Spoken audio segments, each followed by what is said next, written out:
Yeah, I'll react to that, sure. Hey guys, let's do it.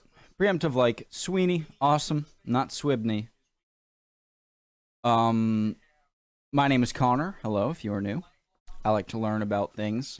Original link to the video, top of the description, right below that link to the Discord. Love to have you. Send it right over there. Just click on it. Let's go. History of France. France is located in... Guys, I always get these when there are short videos, like from Sweeney or Knowledgia or History Matters. I get it. It's like, you can't say the history of France in 5 minutes. I get it. I learned through redundancy. This is not the first French video I've watched. It's not going to be the last. That goes for other subjects. Okay, go. France is located in Western Europe between Germany and the Iberian Peninsula. Before the turn of the first millennium, most of the region was inhabited by both nomadic and tribal cults. For those that have seen my other videos, you'll begin to notice this as a reoccurring theme with early European history. The cults were on some land, the Romans came and took the land, and then poof, history begins. The cults were divided into two main groups, the Gauls in the south and the Belgae in the north, but the area was actually quite ethnically diverse. Didn't all of these, and I really am not sure about this, but I also really want to know if I am right, and if I'm wrong, please let me know in the comments. That these group, like the Gauls, that came to inhabit France and became, the Franks and whatnot, and eventually the country of France, were made up of people who came from Germany. And so, do French and the majority of French inhabitants, when France became a thing, were formerly Germanic people? Does that make sense? There were Greek colonies in the French Riviera, and even a non-Indo-European people called the Aquitani, whose language and people is related to the modern-day Basque region. Gaul was captured for the Roman Empire in 58 BC by Julius Caesar, who brought the language of the empire, Vulgar Latin, which is the ancestor of modern French. One of the conquered tribes was called the Parisii, who founded a city on an island in the River Seine in 250 BC. Because of its strategic location and easy defensibility, it became an important Celtic city and eventually the capital of France, called Paris. Early France shares much of its history with Germany, so if you haven't seen my other video on the topic, you can catch up by clicking here. But for our purposes, we'll pick up right after Charlemagne's Frankish Empire was split into three kingdoms. West Francia, which became the Kingdom of France, covered most of the territory familiar to us today, but for a while it was a very disunited and non-centralized power. In fact, I use the word kingdom very liberally, as the king really had no power at all in comparison to the princes, dukes, and clergy. Sure, he could sit on a throne and call himself king, but it was nothing more than a glorified title. One of the real problems came during the Norman Conquest of 1066, in which William the Conqueror became King of England while still remaining a subject to the French crown as Duke of Normandy, and I'm sure that won't become a problem anytime soon. Hugh of Capet seized power when he was elected in 987, establishing the Capetian dynasty. However, again, the title of king meant very little. The French during this period answered the call to crusade with fervor, and the Catholic Church grew in significant importance, with the clergy holding much power and influence in the region. With each passing decade, the Kingdom of France lost more and more land to the Anglo-Norman kings, to a point where all-out war was fought between Philip II and Richard the Lionheart. But with Richard's death in 1199, Philip managed to conquer much of his holdings in France. Tensions came to a boiling point after the death of Charles IV, since his only legal successor would have been the English Edward III, and a war was erupted in the disputed lands lasting more than a century, thereafter known as the 100 Years' War. During the war, the countryside was ravaged by the Black Death, holdings in France. Tensions with Richard's death in 1199, Philip managed to conquer much of his holdings in France. Tensions came to a boiling point after the death of Charles IV, since his only legal successor would have been the English Edward III, and a war was erupted in the disputed lands lasting more than a century, thereafter known as the 100 Years' War. During the war, the countryside was ravaged by the Black Death, and when all signs were pointing to an English victory, a pious peasant girl named Joan of Arc lifted the English siege and helped repel the English from French soil.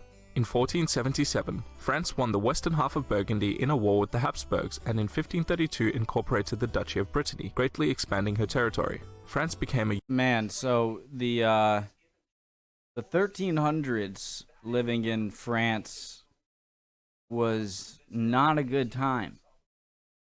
You got the 100 Years' War ravaging on, and the plague, Black Death, like the plague. European superpower in the next few centuries, notably the western half of Burgundy in a war with the Habsburgs, and in 1532 incorporated the Duchy of Brittany, greatly expanding her territory. France became a European superpower in the next few centuries, notably fighting a war with their neighbors for land, fighting another war with their neighbors for religion, starting a sizable colonial empire in the New World, fought another war with their neighbors for land, and became involved in the American Revolution. Debts from the wars began to mount, and the French peasants became increasingly dissatisfied with the monarchy, who by this point had gained unchecked power. The liberal ideas of the Enlightenment and the widespread famine paved the way for France's most famous political event, the French Revolution, as well as the rise of the military hero Napoleon Bonaparte. With the establishment of a French parliament and the storming of the Bastille, the revolution saw the execution of Louis XVI and widespread chaos in France. I will eventually cover the revolution in more detail, but the main point to take away was the success of a mostly chaotic French republic against the First Coalition, largely due to a talented general named Napoleon Bonaparte. He then seized power from the divided French Republic in the War of the Second Coalition and began to win many wars in many successive coalitions against France. Even after Napoleon's defeat at Waterloo, he left a permanent mark on France and Europe, and ensured that French liberalism would spread throughout the world, even though Napoleon III, the greatest Napoleon, greatest leader of the 19th century, coming up. that may not have been his intention. After the death of Napoleon, the country was politically unstable, but their economy was strong, building a large empire in Africa and Asia, enjoying cultural prosperity, but lost much of their dominance in Europe to the new formed German Empire. The Third Republic was formed and became the central focus for the German Empire during the First World War, who feared being encircled by an alliance between France and Russia. France joined the side of the Allies and fared very badly during the first phase of the war, but eventually won the war with Germany's surrender in 1918. The war reparations at the Treaty of Versailles granted France the territories they had lost during the Franco-Prussian War in the previous century, but the treaty also made them unfortunate targets of Hitler's Nazi regime just 20 years later. The French lost World War II very early on and were occupied by the Germans for the majority of the war, and much of their land was a theatre of battle between the Allied and Axis powers. After the defeat of the Axis powers, France rebuilt and sided with the capitalist West during the Cold War, and during this time lost. They were interesting though, like I say butthurt, but that can be seen as kind of rude. I think France has always been a very proud nation and still is today, deservedly so. I think their history is one of the richest, if not the richest of any nations. And so being fiercely independent, also not wanting to be, controlled by Brits or the Americans post World War II. Like with the Suez Crisis, I learned that they weren't exactly on the, what you would call like the Allies, like U.S., UK, throughout the 20th century. Did I say that right?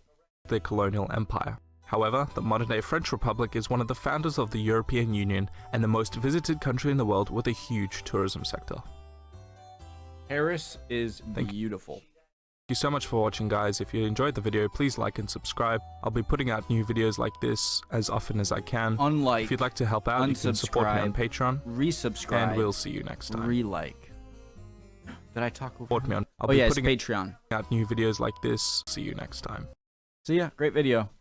I'm gonna get right into the next one, which is Venice. I gotta find part 1 and 2 though. Scotland. Let's do it. Alright, hope you're all doing well. Chin up. See you next time, guys.